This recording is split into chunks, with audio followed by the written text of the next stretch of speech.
Halo, perkenalkan anggota kelompok Septian Jonathan dengan nomor induk mahasiswa 1608521017, Dewi Sabrina Amalia dengan nomor induk mahasiswa 1808531014, dan Hesti Romariska Manurung dengan nomor induk mahasiswa 1908531004. Pada kesempatan kali ini, kelompok kami akan mempresentasikan hasil poster yang telah kami buat untuk memenuhi mata kuliah Digital Society Universitas Udayana.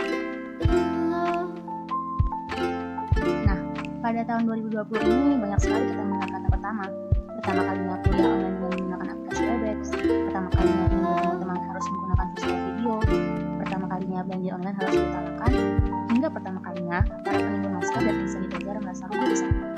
Namun, tahun 2020 tidak menjadi tahun pertama kalinya masyarakat Indonesia dan dunia bertemu dengan wabah penyakit yang meresahkan, karena wabah COVID-19 bukan pandemi pertama yang dialami oleh masyarakat dunia khususnya Indonesia.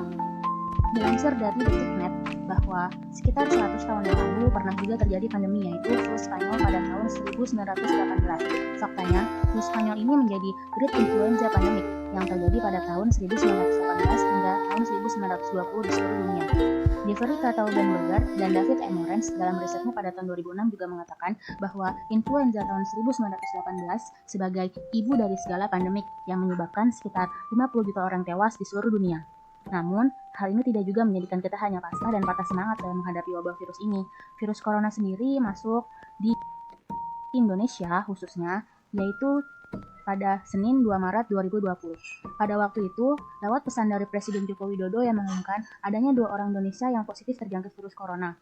Saat ini kurva terus menaik, sampai akhirnya per Sabtu 6 Juni 2020 terdapat 30.514 pasien positif terjangkit virus corona. Untuk menurunkan kurva positif juga telah banyak dilakukan oleh pemerintah, seperti himbauan dan peraturan social distancing yang masih kita lakukan sampai sekarang ini. Terhitung sudah hampir 3 bulan kita di rumah aja. Pemerintah menyarankan untuk melakukan kegiatan pekerjaan, belajar mengajar, hingga ibadah dari rumah. Selain itu, akibat dari merambaknya virus corona ini membuat aktivitas produksi juga terpukul hingga mengakibatkan supply shock yang dimana akhirnya orang pendapatannya dan pekerjaan atau demand shocks. Selain itu, rasa khawatir akan lingkungan sekitar yang terjangkit infeksi juga masih terus menghantui, karena penyebaran virus corona juga dapat melalui droplet atau tetesan air liur saat batuk dan berbicara dengan orang yang terjangkit infeksi. Itu sebabnya, petugas medis dan pemerintah juga menghimbau agar kita tetap mensterilkan barang, khususnya bahan pokok makanan yang ada di sekitar kita. Selama di rumah aja, kadang ternyata orang yang merasa bosan ingin kembali menjalani aktivitas seperti sedia kala. Namun, dilansir dari standar UK tercatat ada 5 hal yang bisa dilakukan di rumah aja, yaitu salah satunya bercocok tanam. Kegiatan ini akan dapat mengobati kejenuhan akibat social distancing yang diterapkan.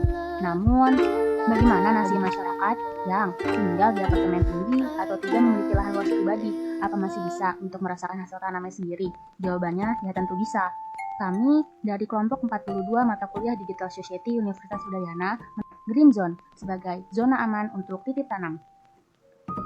Pada kesempatan kali ini, kami menawarkan aplikasi tersebut dengan tujuan dan manfaat sebagai berikut. 1. Menyediakan lahan dan media untuk titip tanam. 2. Menyediakan jasa antar untuk titip tanam. 3. Memberikan panduan dan informasi mengenai proses penanam. Adapun ilustrasi cara kerja program kami yaitu pemesan akan melakukan pemesanan dan pengisian data pribadi melewati aplikasi Green Zone yang dapat diakses melalui Play Store maupun App Store. Pada pengisian data tersebut, pemesan mengisi alamat yang dituju untuk pengambilan bibit ataupun tanaman yang ingin dititipkan. Selanjutnya, admin akan memproses segera dan menawarkan jumlah yang harus dibayar oleh pemesan. Pemesan menyetujui dan melakukan pembayaran. Lalu, kurir dari Green Zone akan mengambil bibit atau tanaman yang akan dititip di Green Zone. Selanjutnya, petugas Green Zone akan melakukan penyemaian hingga bibit atau tanaman tersebut mengalami masa panennya. Masa panen pun tiba, maka kurir dari Green Zone akan mengantarkan hasil panen tersebut terhadap pemilik bibit atau tanaman sebelumnya. Pemilik bibit atau tanaman sebelumnya pun senang dan dapat merasakan hasil tanamnya sendiri. Selain itu, Green Zone juga menyediakan video serta e-book berbayar yang dapat pelanggan akses secara mudah di aplikasi Green Zone. Adapun software yang dapat kami butuhkan dalam pembuatan aplikasi ini yaitu Java, Firebase, dan Node.js. Sampai berjumpa di kesempatan selanjutnya.